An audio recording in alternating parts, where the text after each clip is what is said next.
नमस्कार मित्रांनो, आज थोडा वेगळ्या पद्धतीने we will see electrostatic force and gravitational force. म्हणून या टॉपिकचं नाव देतो आहे इंटरॅक्टिव्ह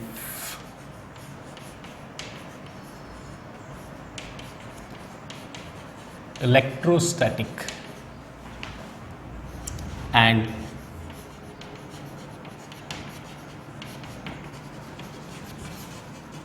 ग्रॅव्हिटेशनल फोर्स. आता हे जे दोघं फोर्सेस आहेत they are said to be interactive forces.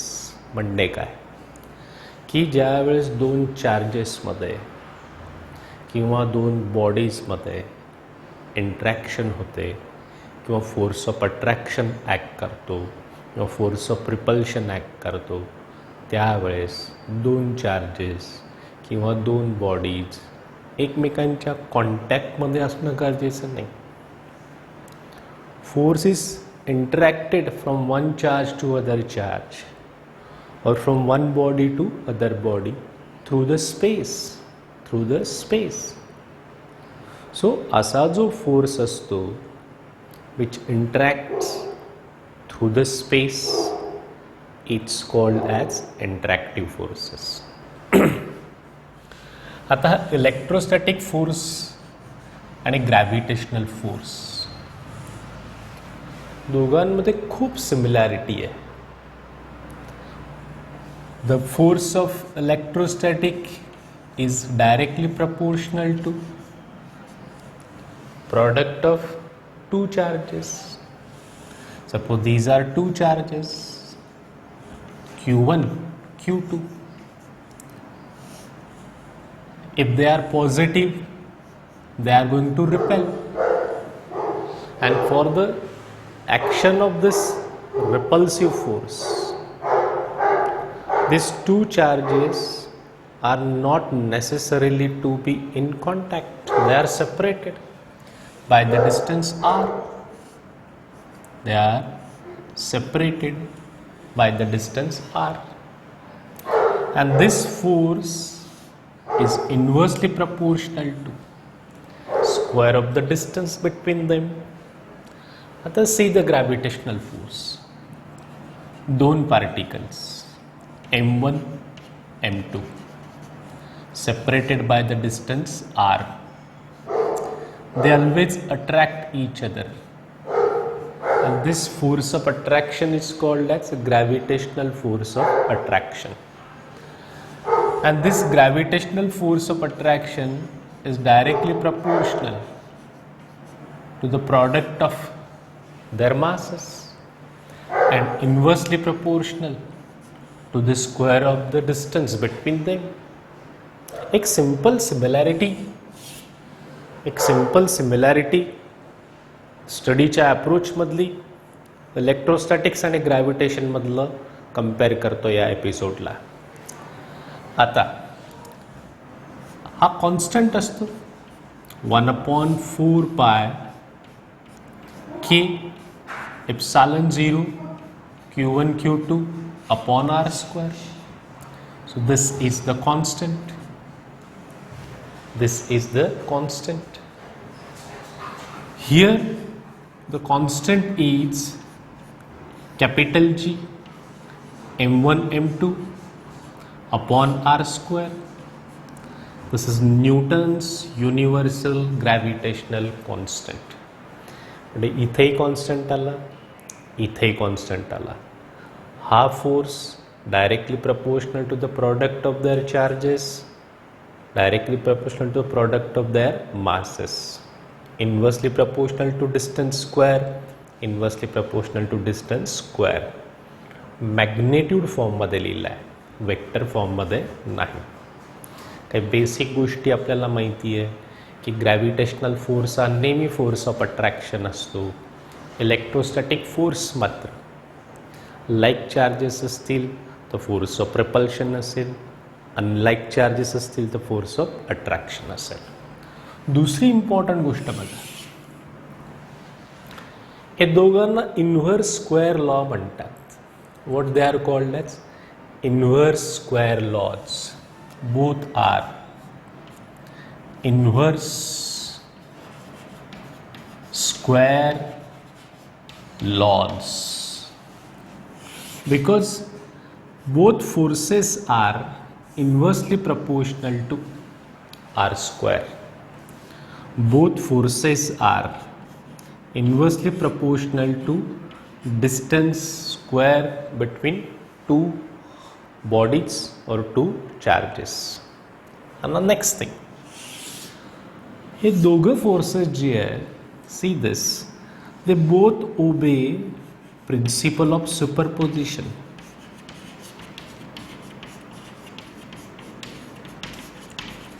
They both obey principle of superposition. आता they both obey principle of superposition म्हणजे काय? प्रिन्सिपल ऑफ सुपरपोजिशन ज्या वेळेस पण ओबे केलं जाणार असेल, there will be two ideas, दोन आयडियाज असतील. तुमच्या सिस्टीममध्ये, जी system we have consider for the study, it may contain any number of charges और any number of bodies. Suppose you have seen like this, हा एक चार्ज है +Q1, हा दूसरा चार्ज है +Q2, there is another charge -Q3. Q1, Q2, they are going to have force of interaction F12. Q1, Q3, they are going to have force of interaction F13. Q2, Q3 will have force of interaction F23. आता F12, F23, F13, all these three pairs are independently existing. याचा अर्थ F12 ही interaction F13 किंवा F23 या इंटरॅक्शनमुळे कमी होत नाही, किंवा F23 is not affected due to F12 और F13. याचा अर्थ प्रत्येक electrostatic interaction is independently existing into the space. So principle of superposition असं जेव्हा म्हटलं जाईल, you will understand first thing, independent existence. What you will consider first thing, independent existence. प्रत्येक interactive force is going to exist independently. आणि suppose तुम्हाला एखाद्या चार्जवरती total force किती act करतोय ते फाइंड करायचं. या सीनमध्ये आपल्याला हे फाइंड करायचं आहे की Q2 वरती किती फोर्स ॲक्ट करतो. तर मग Q2 वरती दोन फोर्सेस ॲक्ट करतात, F12, F23. म्हणजे Q2 वरचा जर फोर्स तुम्हाला फाइंड करायचा असेल तर it will be vector addition of F12 plus F23. So कसं ॲडिशन आहे, वेक्टर ॲडिशन. सेकंड पॉइंट हा डोक्यात ठेवायचा की net is always equal to vector summation. Net it's always equal to vector summation. मग principle of superposition is applicable to electrostatic force as well as gravitational force. We have seen this picture how we are applying it to the electrostatic system. आता gravitational system ला actual problem we will solve. Suppose there are masses like this. All masses are equal. M place at the corner of a square of side A. Okay, थोड़ा change कर दो. Suppose this is 2m, this is 2m. These two masses are twice m, and there is another mass at the center, mass m. We have to find the force acting on this particle which is at the center. This is P, Q, R, S.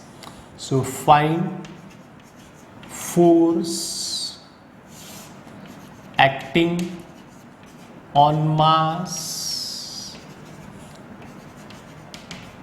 which is at O. Which is at O.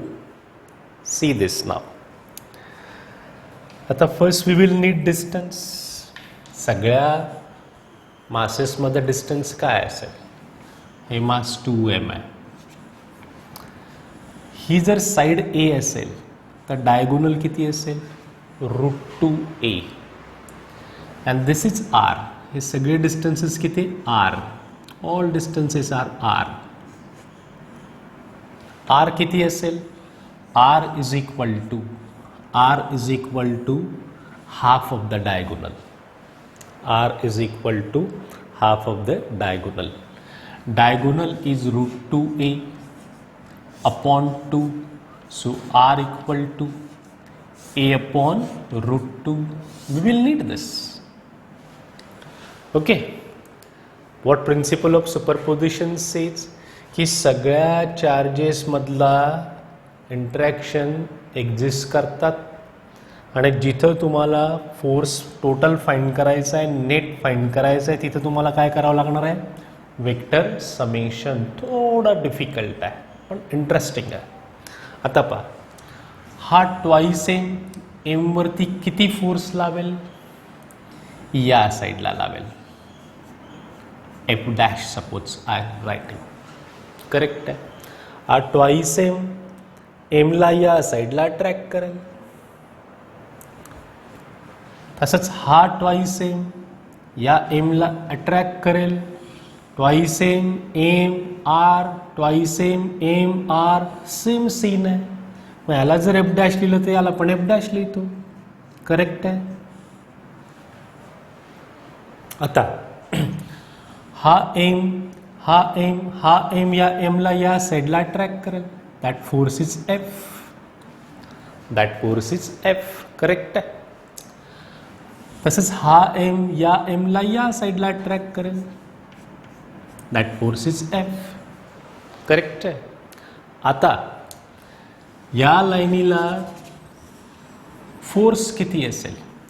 या लाईनीचा force असेल F1 equal to F dash minus F. Correct आहे. हा F dash या साईडला आहे, हा F या साईडला आहे. F dash is greater than F. का? एफ डॅश ट्वाइस एमचा फोर्स आहे, एफ स्मॉल एमचा फोर्स आहे. बरोबर. F2 किती असेल? F2 is equal to, F2 या लाईनीचा फोर्स आहे. F2 या लाईनीचा फोर्स आहे. हा एफ डॅश, हा एफ एकमेकांच्या अपोजिट डायरेक्शनला आहे. F dash is greater than F. So I can write F dash minus F. F dash minus F. आता एफ डॅश किती असेल? This is G twice M into M upon R square. G twice M, G twice M into M upon R square. F किती असेल? जी हा F आहे, M M M M upon R square. किती येत आहे? 4m square. हा single M square, 4m square minus M square, 3m square. So this F1 will be equal to 3gm square upon r square. What is r? R is, see this is r. We have already got it. This r will be equal to a upon √2 bracket square. So ultimately this F1 is equal to √2 square. 2 which move up, 2 into 3 6. So this is 6 g m upon a square. This is F1. Similarly, if you calculate F2, सगळं same आहे. तो F2 is also going to be 6 gm square upon a square. हा m square आहे. मग F1 हा आला, F2 हा आला. मग नेट फोर्स काय असतो? Net force is vector summation. हे दोघं फोर्सेस F1 आणि F2 वेक्टोरियली ॲड करायचे. म्हणजे नेट फोर्स किती असेल? Net force F is equal to F1 plus F2. F1 plus F2 म्हणजे दोघांचं काय करावं लागेल? ॲडिशन. ॲडिशन काय असेल? 6 plus 6 12 gm square upon a square. Wrong. हे वेक्टर आहे, हे साधं ॲडिशन नाही आहे. नीट फोकस करा. How are F1 and F2? F1 and F2. F1 is in this direction. See this. F dash minus F. F1 is here. F dash minus F. F2 is here. So if you consider this square, हा square है, हा scene है तुमच्याकडे. This is F1. This is F2. बरोबर आहे. हा F1 F2 इथे दाखवला. स्क्वेअरचे डायगोनल अँगल किती? 90 डिग्री. आणि जेव्हा दोन वेक्टर्स एकमेकांना परपेंडिक्युलर असतात आणि ॲड करायचे असतात त्यावेळेस याचं मॅग्नेट्यूड किती येईल? F. करेक्टली येतोय? मॅग्नेट्यूड आहे. वरचा बार उडाला. दोन परपेंडिक्युलर वेक्टरचं ॲडिशन असतं square root of F1 square plus F2 square. ही F1 F2 ची व्हॅल्यू इथं पुट करा. It will come out to be root 2 6 gm upon a square. So this is the force acting on this particle. What is the direction? What is the direction of this addition? Direction त्याच्या addition ची ही असेल by law of parallelogram. So this is the F net acting on this particle which is at O, m, twice m. असा scene होता हा. आता हाच problem इलेक्ट्रोस्टॅटिक्सचा झाला असता जर का तुम्ही असं ड्रॉ केलं असतं. इलेक्ट्रोस्टॅटिक्ससाठी same problem, no change at all.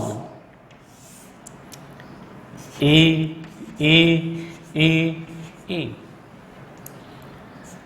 Plus 2q minus q. Same problem. Correct आहे. Same problem. आणि इथं आहे दॅट इज द थिंग. इथं आहे सपोज प्लस क्यू. प्रॉब्लेम पहा कसा होईल. तुमच्यासाठी सोडतोय, सुरुवात करून देतो. हा प्लस 2q या क्यूला काय करेल? रिपेल करेल. F dash. हा प्लस 2q या प्लस क्यूला काय करेल? रिपेल करेल. F dash. हा मायनस क्यू या प्लस क्यूला काय करेल? अट्रॅक्ट करेल. F.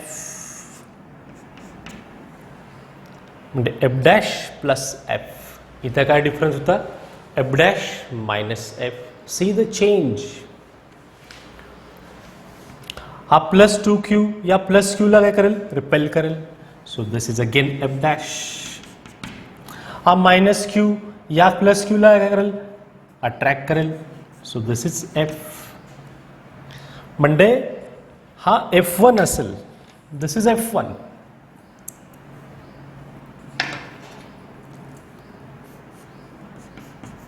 This is F2. F1 F2 एकमेकांना कसे आहेत? परपेंडिक्युलर. F1 किती येईल इथं? F1 is going to be F dash plus F. Similarly, F2 will be equal to F dash plus F. इथं ॲडिशन आहे, इथं सबट्रॅक्शन होतं. 4m² मायनस m² झालं होतं, इथं काय होईल 4q² प्लस q². पहा मी सरळ लिहितो डायरेक्ट, तुम्हाला कळायलाच पाहिजे हे. इथं कॉन्स्टंट काय कॅपिटल जी, इथं कॉन्स्टंट काय कॅपिटल जी, इथं कॉन्स्टंट काय असेल 1/4 पाय k epsilon 0. This is capital जीच्या ऐवजी. करेक्ट आहे. 4m² मायनस m² होतं, इथं काय होईल 4q² प्लस q². का? कारण प्लस आहे.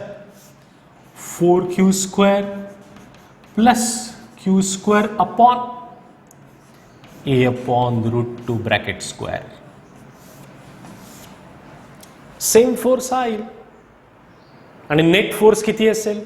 Net force F will be equal to square root of F1² plus F2².